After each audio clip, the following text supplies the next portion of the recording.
ان دونوں میاں بیوی کو پکڑ کر تھانے لے گئے تھے اور اگلی صبح آپ نے ایک اہلکار کو تصدیق کے لیے میرے پاس بھیجا تھا۔ اس کے علاوہ کوئی اور واقعہ؟ میں نے کہا، خاص طور پر کل دن میں آپ نے کوئی ایسی بات نوٹ کی جو خلاف معمول کہی جا سکے؟ نہیں جی، وہ نفی میں گردن ہلاتے ہوئے بولا، ایسی کوئی بات میرے علم میں نہیں ہے۔ پچھلے 2-4 دنوں میں کوئی شخص مقتول سے ملنے آیا ہو؟ جب برکت باجوہ نے میرے اس سوال کا بھی نفی میں جواب دیا تو پھر میں نے اس سے مزید کچھ پوچھنا مناسب نہ سمجھا اور اس ہدایت کے ساتھ اسے رخصت کر دیا، باجوہ صاحب، اپنی آنکھیں اور کان کھلے رکھیے گا اور مقتول کے بارے میں اگر کوئی بھی چھوٹی بڑی بات آپ کے علم میں آئے تو مجھے ضرور بتائیے گا۔ اس نے میری ہدایت پر عمل کرنے کا وعدہ کیا۔ پھر پوچھا، آپ نے اس واقعے کی اطلاع رتہ والی بھی پہنچائی ہے یا نہیں؟ میں اپنے ایک بندے کا انتظار کر رہا ہوں، باجوہ کی بات پوری ہونے سے پہلے ہی میں نے کہہ دیا۔ جس طرح کل میں نے ایک بندہ بھیج کر آپ سے اور نعمت بیوی سے مقتول اور اس کی مبینہ بیوی نرگس کے بیان کی تصدیق کرائی تھی، اسی مقصد کے لیے میں نے اپنے عملے کا ایک بندہ موضوع رتہ والی بھی روانہ کیا تھا۔ وہ اب تب میں آنے ہی والا ہے۔ ذرا ادھر کی رپورٹ مجھے مل جائے تو پھر میں رتہ والی جانے یا اس واقعے کی اطلاع وہاں پہنچوانے کے بارے میں فیصلہ کروں گا۔ برکت باجوہ مزید 10 منٹ تک میرے پاس رکا، پھر اپنی دکان کی جانب روانہ ہو گیا۔ میں اس عجیب و غریب قتل کی واردات کے بارے میں سوچنے لگا۔ اس واقعے میں بہت سی باتیں میرے لیے الجھن کا باعث تھیں۔ پہلے تو مجھے ان کے میاں بیوی ہونے پر ہی یقین نہیں تھا۔ میرے محتاط اندازے کے مطابق فرید نرگس کو بھگا کر لایا تھا۔ ایک یہ بات بھی میری سمجھ میں نہیں آ رہی تھی کہ فرید قتل ہو گیا تھا اور نرگس موقع سے غائب تھی۔ اس سے دھیان اس امر کی جانب جاتا تھا کہ ہو نہ ہو نرگس ہی نے فرید کو قتل کر دیا ہو اور پھر کہیں فرار ہو گئی ہو، لیکن کہاں؟ اس کہاں کا جواب حاصل کرنے کے لیے میرے پاس ایک ترکیب تھی، لیکن مشکل یہ تھی کہ حالات اس ترکیب کو آزمانے کی اجازت نہیں دیتے تھے۔ گزشتہ رات ہونے والی بارش اس راہ میں سب سے بڑی رکاوٹ تھی، کیونکہ بارش کی وجہ سے ہر طرف اتنا پانی کھڑا ہو گیا تھا کہ کسی کھوجی کی خدمات حاصل کرنے کا بھی کوئی فائدہ نہیں تھا۔ ایک اور بات بھی میرے دل میں کھٹک رہی تھی اور وہ یہ کہ نعمت بیوی کے بیان کے مطابق جب وہ صبح نرگس کو اٹھانے کے لیے آئی تو بیٹھک کا اندرونی دروازہ کھلا ہوا تھا، علاوہ ازیں گھر کے داخلی دروازے کی کنڈی کھلی ہوئی تھی، جبکہ نعمت بیوی کو اچھی طرح یاد تھا کہ رات کو سوتے وقت اس نے بیرونی دروازے کی کنڈی چڑھائی تھی۔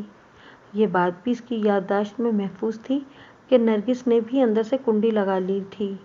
اگر تھوڑی دیر کے لیے فرض کر بھی لیا جائے کہ فرید کو نرگس ہی نے قتل کیا تھا اور وہ بیٹھک کا دروازہ کھول کر صحن میں آئی تھی، تو پھر گھر کا بیرونی دروازہ کھول کر وہاں سے وہ فرار ہو گئی تھی، تو پھر یہ سوال پیدا ہوتا تھا کہ فرار ہونے کے لیے نرگس نے بیٹھک کا بیرونی دروازہ استعمال کیوں نہیں کیا تھا؟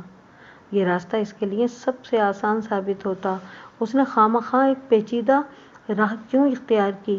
ان تمام سوالوں کے علاوہ ایک اور اہم پہلو بھی میری نظر میں تھا، اور وہ یہ کہ فرید کو سینے میں خنجر گھونپ کر موت کے گھاٹ اتارا گیا تھا۔ اس صورت میں اس کی جانب سے شدید ترین مزاحمت کا مظاہرہ دیکھنے کو ملنا چاہیے تھا، جو کہ جائے وقوع پر کہیں نظر نہیں آیا تھا۔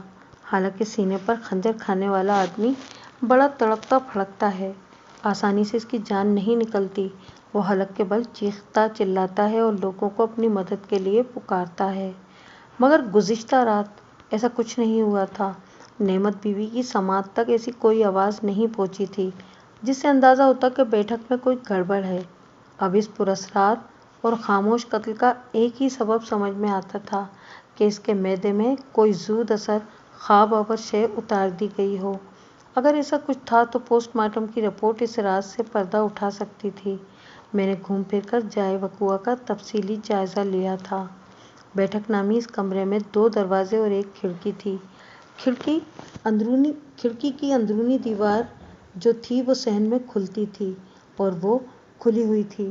شدید ترین گرمی کے موسم میں دونوں دروازے بند کر کے سونے کا راز یہی تھا کہ وہ لوگ کھڑکی کو کھلا چھوڑ دیتے تھے۔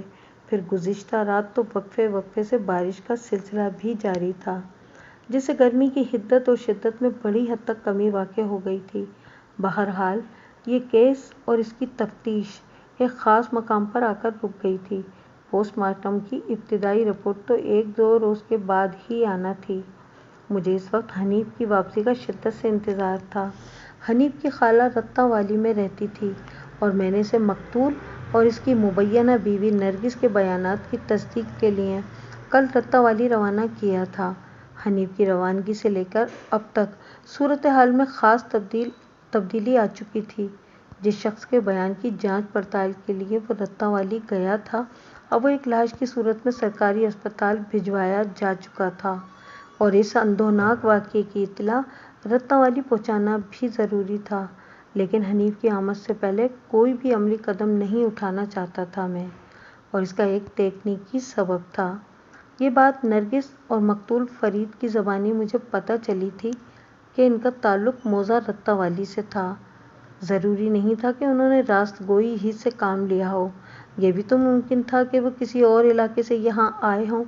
چنانچہ جب تک حنیف آ کر ان دونوں کے بیان کی تصدیق یا تردید نہ کر دیتا، رتّا والی کا رخ کرنا حماقت کے سوا کچھ نہیں تھا۔ میں بے چینی سے حنیف کی واپسی کا انتظار کرنے لگا۔ حنیف دوپہر کے وقت تھانے پہنچا تو وہ اکیلا نہیں تھا۔ وہ بارش کو بھی اپنے ساتھ لے کر آیا تھا۔ اس کی آمد سے چند منٹ پہلے ہلکی بوندا باندی شروع ہو چکی تھی، اور جیسے ہی اس نے تھانے کی حدود میں قدم رکھا، بارش نے زور پکڑ لیا۔ میرے کمرے تک پہنچتے پہنچتے وہ اچھا خاصا بھیگ چکا تھا۔ اس نے میرے پاس آ کر سلام کیا اور ایک کرسی کھینچ کر بیٹھنے لگا تو میں نے جلدی سے کہا، حنیف، پہلے تم اپنا لباس تبدیل کرو، پھر بات کرتے ہیں۔ جناب، میں رتّا والی سے بڑی سنسنی خیز خبریں لایا ہوں، وہ اضطراری لہجے میں بولا۔ آپ سنیں گے تو دنگ رہ جائیں گے۔ یہاں بھی کچھ کم سنسنی نہیں پھیلی ہوئی، میں نے کہا، لیکن تمہارا فوراً لباس تبدیل کرنا بھی ضروری ہے، ورنہ تم بیمار بھی پڑ سکتے ہو۔ میں ابھی 2 منٹ میں حاضر ہوتا ہوں ملک صاحب۔ یہ کہتے ہوئے وہ میرے کمرے سے نکل گیا۔ حنیف کی بات نے مجھے بری طرح چونکا دیا تھا۔ اگر وہ رتّا والی سے سنسنی خیز خبریں لایا تھا تو اس کا واضح مطلب یہی تھا کہ مقتول فرید اور اس کی مبینہ بیوی نے جو بیان دیا تھا اس میں بہت سی خرابیاں تھیں، ورنہ اگر سب کچھ ٹھیک تھا تو پھر سنسنی خیزی کیسی؟ 2 منٹ تو نہیں، البتہ لگ بھگ 8 منٹ کے بعد حنیف دوبارہ میرے سامنے موجود تھا۔ اس نے لباس تبدیل کر لیا تھا۔ جب وہ کرسی پر بیٹھ چکا تو میں نے کہا، ہاں بھائی، اب بتاؤ تم رتّا والی سے کون سی خبریں لائے ہو؟ جواب دینے کی بجائے الٹا اس نے مجھ سے سوال کر ڈالا، ملک صاحب، مجھے پتہ چلا ہے کہ کسی نے فرید کو قتل کر دیا ہے اور اس کی بیوی بھی غائب ہے۔ تمہیں بالکل ٹھیک پتہ چلا ہے، لیکن اس موضوع پر ہم بعد میں بات کریں گے۔ پہلے تم مجھے یہ سناؤ کہ رتّا والی کی رپورٹ کیا ہے؟ جناب، وہاں کی رپورٹ تسلی بخش نہیں ہے، وہ بتانے لگا۔ ان دونوں بندوں نے ہمارے ساتھ بہت سے جھوٹ بولے ہیں۔ مثلاً میں ہمتاً گوش ہو گیا۔ ان لوگوں نے کس قسم کی دروغ گوئی کی تھی؟ اس کا بیان صرف اس حد تک درست ہے کہ وہ موضوع رتّا والی کے رہنے والے تھے، حنیف نے مجھے تفصیل سے آگاہ کیا، یا پھر یہ کہ انہوں نے اپنے والدین کے نام درست بتائے تھے، باقی سب گھپلا ہی گھپلا ہے ملک صاحب۔ کہیں تم یہ تو نہیں کہنا چاہ رہے کہ وہ دونوں میاں بیوی نہیں تھے؟ میں نے سب سے پہلے اپنے ذہن میں موجود خدشے کی تصدیق ضروری جانی۔ حنیف نے میری توقع کے عین مطابق جواب دیا، آپ ٹھیک سمجھ رہے ہیں جناب، ان کی شادی ہوئی ہی نہیں تھی۔ رتّا والی میں مولوی شرافت علی نامی ایک پیش امام بھی موجود ہیں، تاہم انہوں نے فرید اور نرگس کا نکاح نہیں پڑھایا تھا۔ کیا تمہاری تفتیش سے گاؤں والوں پر یہ حقیقت آشکارا ہو گئی ہے کہ فرید اور نرگس میاں بیوی کی حیثیت سے ہمارے علاقے میں رہ رہے ہیں؟ میرا مطلب ہے کہ رہ رہے تھے۔ میں نے ایک نہایت اہم سوال کیا۔ بالکل نہیں جناب، جلدی سے نفی میں گردن ہلاتے ہوئے بولا، میں نے اس بات کا خاص طور پر دھیان رکھا ہے کہ کسی کو رتّا والی میں میری آمد کے مقصد کا پتہ نہ چلے۔ میں نے یہ تمام معلومات اپنی خالہ آمنہ سے حاصل کی ہیں۔ شاباش، میں نے سراہنے والے انداز میں کہا، یہ تم نے عقل مندی کا ثبوت دیا ہے۔ اب ذرا جلدی سے بتا دو کہ تمہاری خالہ نے تمہیں کس قسم کی سنسنی خیز خبریں دی ہیں؟ جناب، پہلی بات تو یہ کہ وہ وضاحت کرتے ہوئے بولا، فرید اگست کی 2 تاریخ کو رتّا والی سے روانہ ہوا تھا۔ اس نے اپنے گھر والوں کو بتایا تھا کہ وہ ہفتے 10 دن کے لیے لاہور جا رہا ہے۔ لاہور میں عرفان نامی اس کا ایک دوست رہتا ہے، وہ اسی کے پاس جانے کا کہہ کر گھر سے نکلا تھا۔ اور نرگس؟ حنیف سانس درست کرنے کے لیے متوقف ہوا تو میں نے پوچھا، اس لڑکی کا کیا قصہ ہے؟ نرگس ایک منگنی شدہ لڑکی ہے جناب، وہ اپنی بات کو آگے بڑھاتے ہوئے بولا۔ گاؤں ہی کے ایک شخص جاوید سے اس کی منگنی ہو چکی ہے اور عنقریب ان کی شادی بھی ہونے والی تھی کہ کیا کہ 4 اگست کی صبح وہ اچانک گاؤں سے غائب ہو گئی۔ حنیف ٹھہرے ہوئے لہجے میں بتانے لگا، اور اب تک وہ وہاں واپس نہیں پہنچی۔ رتناوالی ایک چھوٹا سا گاؤں ہے، اس لیے نرگس کی گمشدگی کی خبر چند گھنٹوں سے زیادہ چھپی نہیں رہی۔ اس وقت گاؤں کا بچہ بچہ اس راز سے واقف ہے کہ یعقوب اور عائشہ کی بیٹی نرگس کسی کے ساتھ بھاگ گئی ہے۔ کس کے ساتھ، اس بارے میں مختلف قسم کی باتیں ہو رہی ہیں، کوئی متفقہ رائے سامنے نہیں آئی۔ وہ سانس درست کرنے کے لیے موقوف ہوا اور پھر اضافہ کرتے ہوئے بولا، رتناوالی کا صرف ایک بندہ اس وقت گاؤں سے باہر ہے، اور وہ ہے فرید۔ کچھ لوگوں کا یہ بھی خیال ہے کہ نرگس فرید کے ساتھ ہی کہیں بھاگ گئی ہے، لیکن فرید کا باپ کرم دین اس الزام کی پرزور تردید کر رہا ہے۔ اس کا موقف ہے کہ فرید تو نرگس کی گمشدگی سے 2 دن پہلے اپنے دوست سے ملنے لاہور چلا گیا تھا، وہ نرگس کو کس طرح بھگا کر لے جا سکتا ہے؟ یہ ہے ساری صورتحال جناب۔ خاصی دلچسپ اور سنسنی خیز صورتحال ہے۔ حنیف کے خاموش ہو جانے پر میں نے کہا، اس تمام تر خرابے میں ایک امر وضاحت طلب ہے کہ نرگس کے ماں باپ کو اس کی گمشدگی کی رپورٹ درج کرانے کا خیال کیوں نہیں آیا؟ رتناوالی ہماری تھانے کی حدود میں آتا ہے، مگر یہ خبر ابھی تک ہمارے پاس نہیں پہنچی۔ وہ 2-3 دن تو دونوں پارٹیوں نے بحث و مباحثے میں گزار دیے ہیں، حنیف نے بتایا۔ تازہ ترین صورتحال یہ ہے کہ کل کسی وقت کرم دین لاہور جائے گا تاکہ یہ پتہ جلایا جا سکے کہ فرید اپنے دوست عرفان کے پاس ہی موجود ہے یا وہاں سے کہیں اور چلا گیا ہے۔ نرگس کے گھر والے بھی اسے مختلف رشتہ داروں کے ہاں ڈھونڈنے کی کوشش کر رہے ہیں۔ ان حالات میں جاوید کے کیا تاثرات ہیں؟ میں نے پوچھا۔ حنیف کی زبانی مجھے پتہ چلا تھا کہ نرگس کی جاوید نامی ایک شخص سے منگنی ہو چکی تھی اور مستقبل قریب میں ان کی شادی ہونے والی تھی۔ اس واقعے کی روشنی میں نرگس کے منگیتر جاوید کا نقطۂ نظر جاننا بھی بہت ضروری تھا۔ جناب، وہ تو ٹھنڈا ٹھار سکون سے بیٹھا ہوا ہے۔ کیا مطلب ہے تمہارا؟ میں نے الجھن زدہ انداز میں کہا۔ نرگس کی جاوید کے ساتھ شادی ہونے والی تھی، پھر بھی وہ اس کی گمشدگی پر خاموش کیوں بیٹھا ہوا ہے؟ ملک صاحب، بات دراصل یہ ہے کہ جاوید نے اپنے باپ کے زور دینے پر نرگس سے شادی کی حامی بھری تھی، وہ وضاحت کرتا ہوا بولا، ورنہ وہ اس رشتے کے لیے تیار نہیں تھا۔ دراصل جاوید کے باپ اور نرگس کے باپ میں بڑی گہری دوستی ہے۔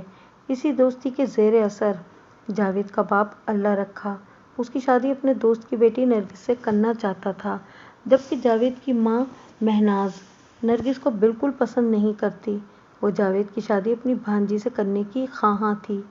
اور دلچسپ بات یہ ہے کہ اللہ رکھا اپنی سالی کو پسند نہیں کرتا، اسی لیے وہ شہناز کی بھانجی عطیہ یعنی اللہ رکھا اپنی سالی کی بیٹی کو کسی بھی قیمت پر اپنی بہو بنانے کے لیے تیار نہیں تھا۔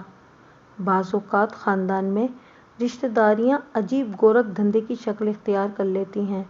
میں نے افسوسناک انداز میں گردن ہلاتے ہوئے کہا، پھر پوچھا، جاوید اس صورتحال سے خوش ہے یا ناخوش؟ میں نے بتایا نا جناب، حنیف تھوک نگلتے ہوئے بولا، وہ عجیب مست الست بندہ ہے، نہ تو وہ نرگس سے منگنی پر بہت زیادہ خوش تھا اور نہ ہی اس کی گمشدگی پر وہ پریشان ہے۔ لگتا ہے جیسے اس واقعے کا اس کی صحت پر کوئی اثر نہیں پڑا۔ ہاں بھائی، دنیا میں ہر طرح کے لوگ ہوتے ہیں، میں نے گہری سانس خارج کرتے ہوئے کہا۔ پھر پوچھا، تم نے کیا بتایا کہ فرید کا باپ کرم دین کل لاہور جائے گا؟ وہ کہہ تو یہی رہا تھا جناب، لیکن مجھے نہیں لگتا کہ اس کا ارادہ بھی ہو، حنیف نے کہا۔ ہو سکتا ہے اس نے دوسری پارٹی کا منہ بند کرنے کے لیے ایسی بات کر دی ہو، اور اب تھوڑی دیر کو رک کر اس نے ان الفاظ میں اپنی بات مکمل کر دی، اب تو اس کے لاہور جانے کا سوال ہی پیدا نہیں ہوتا۔ جب اسے پتہ چلے گا کہ فرید کو مرید کے میں قتل کر دیا گیا ہے تو سیدھا وہ اسی طرف دوڑے گا۔ کرم دین کو اس حادثے کی اطلاع بھی تم ہی دو گے، میں نے ایک ایک لفظ پر زور دیتے ہوئے کہا۔ تم سمجھ رہے ہو نا میں کیا کہہ رہا ہوں؟ بڑی اچھی طرح سمجھ رہا ہوں ملک صاحب، وہ معنی خیز انداز میں گردن ہلاتے ہوئے بولا۔ ایک مرتبہ پھر مجھے رتہ والی کا رخ کرنا ہوگا۔ تم بالکل ٹھیک سمجھے ہو، میں نے ٹھہرے ہوئے لہجے میں کہا، لیکن بارش تھم جانے کے بعد تم اگر بار بار میں بھیگتے رہے تو یقیناً بیمار پڑ جاؤ گے۔ موضوع رتہ والی مرید کے سے لگ بھگ 8 میل کے فاصلے پر مغرب میں واقع تھا۔ مرید کے سے ایک کچا راستہ رتہ والی گاؤں میں تک جاتا تھا، جس پر سائیکل، ٹانگیں، بیل گاڑیاں وغیرہ محو سفر رہتی تھیں۔ حنیف نے رتہ والی آمد و رفت کے لیے اپنی سائیکل استعمال کی تھی۔ میں آئندہ آدھے گھنٹے تک اپنے ان حالات پر غور کرتا رہا۔ میں نے اسے اچھی طرح سمجھا دیا کہ وہاں جا کر اسے کیا کرنا ہے۔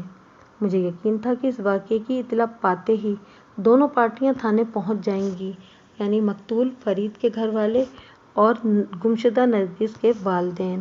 دونوں فریقین سے ملاقات کے بعد ہی اس معمے کا کوئی حل سامنے آ سکتا تھا۔ جب سہ پہر تک بھی بارش کے رکنے کا ارادہ ظاہر نہ ہوا تو میں نے حنیف کو رتہ والی بھجوانے کے لیے ایک ٹانگے کا بندوبست کروا دیا۔ فرید کی اندھوناک موت کی خبر اس کے گھر والوں تک پہنچانا بہت اہم تھا۔ میں امید کر رہا تھا کہ حنیف 2 گھنٹے یا زیادہ سے زیادہ 3 گھنٹے کے بعد واپس آ جائے گا، لیکن مغرب کی اذان تک بھی جب اس کی واپسی نہیں ہوئی تو میں تھانے سے اٹھ آیا۔ شبینہ ڈیوٹی والے اے ایس آئی کو میں نے خاص طور پر ہدایت کر دی تھی کہ جیسے ہی حنیف واپس آئے مجھے بلا لیا جائے۔ ان دنوں میری رہائش تھانے کے عقبی حصے میں واقع سرکاری کوارٹر میں تھی۔ جب تک میری شادی نہیں ہوئی تھی میں اپنے قیام کے لیے سرکاری کوارٹر ہی کو استعمال کرتا تھا۔ شادی کے بعد اور خصوصاً جب میں بچوں والا ہو گیا تو پھر میری یہی کوشش ہوا کرتی تھی کہ میں تھانے سے قریب ترین کسی محلے میں رہائش اختیار کروں۔ مجھے اپنی فیملی کو تھانے کی حدود میں رکھنا اچھا نہیں لگتا تھا۔ میں نے اپنے کوارٹر میں آ کر مغرب کی نماز ادا کی، پھر رات کے کھانے سے فارغ ہونے کے بعد کوارٹر کے برآمدے میں کرسی ڈال کر بیٹھ گیا۔ اس وقت تک بارش کا زور ٹوٹ چکا تھا، تاہم بوندا باندی اب بھی جاری تھی۔ میرا ہمیشہ سے یہ معمول رہا ہے کہ میں رات کا کھانا یعنی ڈنر مغرب اور عشاء کی نماز کے درمیان کر لیا کرتا ہوں، اور عشاء کی نماز سے فارغ ہونے کے بعد میں سونے کے لیے لیٹ جایا کرتا ہوں تاکہ فجر کی نماز کے لیے الحد صبح اٹھنے میں کوئی دقت محسوس نہ ہو۔ شہری زندگی میں ان فطری معمولات کا جاری رکھنا بہت مشکل ہے، لیکن چونکہ گاؤں دیہات کا مزاج ہی کچھ اسی قسم کا ہوتا ہے، اس لیے اس روٹین کو فالو کرنے کے لیے کوئی ہل بیل لگتے نہیں ہیں۔ میں اپنے کوارٹر کے برآمدے میں آرام کرسی پر بیٹھا فرید اور نرگس کے بارے میں ہی سوچ رہا تھا۔ حنیف کی زبانی جو حالات مجھ تک پہنچے تھے ان کی روشنی میں میرا ذہن ایک خاص زاویے پر آگے بڑھ رہا تھا۔ نرگس جاوید کی منگیتر تھی، لیکن جاوید کو اس کی ذرہ برابر پرواہ نہیں تھی۔ میرے سامنے تھانے میں بلکہ نعمت بی بی اور برکت باجوہ کو بھی فرید نے یہی بتایا تھا کہ نرگس اس کی بیوی ہے اور ان کی شادی 1 سال پہلے ہوئی تھی، جبکہ یہ کھلا جھوٹ تھا۔ اس صورتحال میں تو یہی کہا جا سکتا تھا کہ نرگس جاوید کو قطعی ناپسند کرتی ہوگی، جبکہ نرگس اور فرید میں پسندیدگی کا کوئی نہ کوئی رشتہ ضرور استوار تھا، جبھی وہ اس کے ساتھ نظر آ رہا تھا۔ یہ امر بھی مصدقہ ہی نظر آتا تھا کہ 4 اگست کی صبح نرگس نے فرید ہی کی خاطر رتہ والی کو خیر باد کہہ دیا تھا، جبکہ فرید 2 دن پہلے رتہ والی سے نکل چکا تھا۔ ان دونوں کے درمیان کسی قسم کی منصوبہ بندی طے تھی۔ وہ دونوں کہاں پر ایک دوسرے سے ملے اور کیا سوچ کر انہوں نے مرید کے کا رخ کیا، یہ تمام تر سوالات غور طلب تھے، اور ان سب سے زیادہ تشویشناک ایک سوال یہ بھی تھا کہ آیا انہوں نے آپس میں شادی کر لی تھی یا بغیر نکاح کے ایک چھت کے نیچے میاں بیوی کی حیثیت سے رہ رہے تھے۔ میں جیسے جیسے اس مسئلے پر سوچ کے گھوڑے دوڑانے لگا میرا ذہن الجھتا چلا گیا۔ جب رات کے 10 بجے تک بھی حنیف کی واپسی نہ ہوئی تو میں سونے کے لیے لیٹ گیا۔ رات گزارنے کے لیے میں نے صحن کے بجائے برآمدے ہی میں چرپائی لگا لی تھی، کیونکہ بارش نے ایک مرتبہ پھر انگڑائی لے کر چھما چھم رقص شروع کر دیا تھا۔ حنیف کے واپس نہ آنے کا بنیادی سبب بھی یہ بارش ہی تھی۔ اگلی صبح بڑی خوشگوار اور روشن تھی۔ آسمان پر کہیں کہیں ٹکڑیوں کی صورت میں بادل دکھائی دیتے تھے، تاہم مطلع مجموعی طور پر صاف تھا، نرم، اور دھوپ چاروں طرف پھیلی ہوئی تھی۔ یہ صبح کا سما تھا۔ اگر دن بھر یہی صورتحال رہتی تو فضا کی خوشگواریت کو رفو چکر ہونے میں زیادہ دیر نہ لگتی۔ میں حسب معمول تیار ہو کر تھانے پہنچا تو 10 منٹ کے بعد مجھے حنیف کی آمد کی اطلاع مل گئی۔ وہ کل سپہر جس تانگے پر سوار ہو کر رتّا والی گیا تھا، اسی میں اس کی واپسی بھی ہوئی تھی، اور وہ اپنے ساتھ رتّا والی سے 2 افراد کو بھی لے کر آیا تھا۔ نمبر 1 مقتول کا باپ کرم دین اور نمبر 2 نرگس کی ماں عائشہ بی بی۔